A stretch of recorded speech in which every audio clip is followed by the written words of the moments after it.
Hi there. Today I am going to demonstrate how to create custom waveforms in Sytrus just using the built-in stuff. The first thing that we'll want to do is go to Channels up at the top here, into Add One, and you'll see Sytrus in the list there. So after clicking on Sytrus, we've got our default patch, which is a string. Not really useful to us right now, at least not for what we want to do. So if you click this drop down up here in the corner, let's go to Presets and click on Default. And that'll give us just a standard sine wave.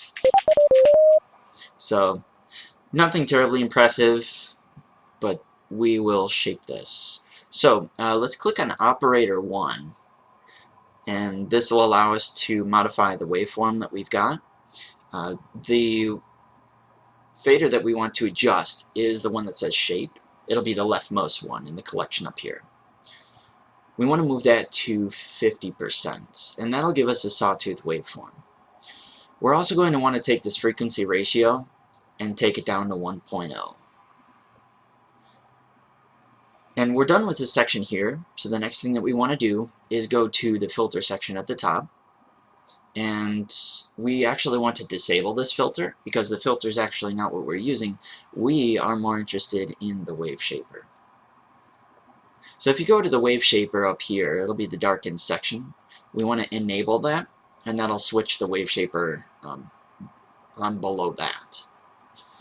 We also want to click on this little plus sign here to put this into bipolar mode.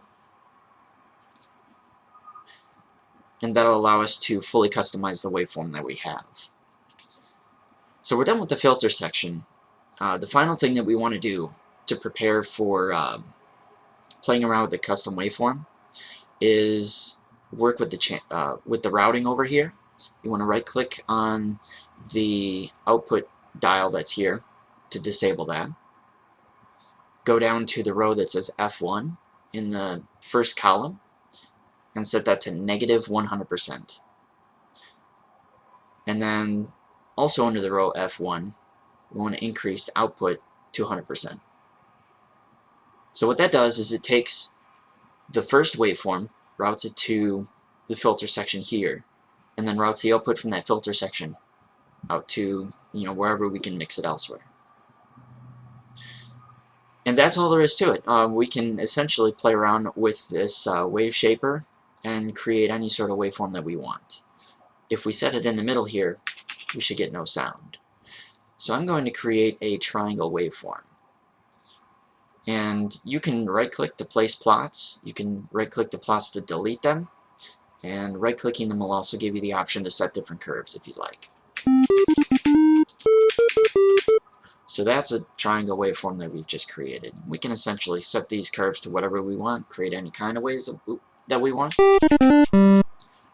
We can even set this to model after old school gaming consoles, such as Square Wave with a 25% duty cycle. Should be a very familiar sound effect. That's all there is to it. The rest is up to you. Just play around, create any waves that you want, and it's got full polyphony. So yeah, you don't have to worry about overlapping notes or anything like that. And yeah, that's all I got for you. If you have any other questions on this video, on the process, or you'd like me to explain something further, definitely leave a comment in the comment section. You can send me a direct message on YouTube as well. But yeah, that's all there is to it. Thanks for watching.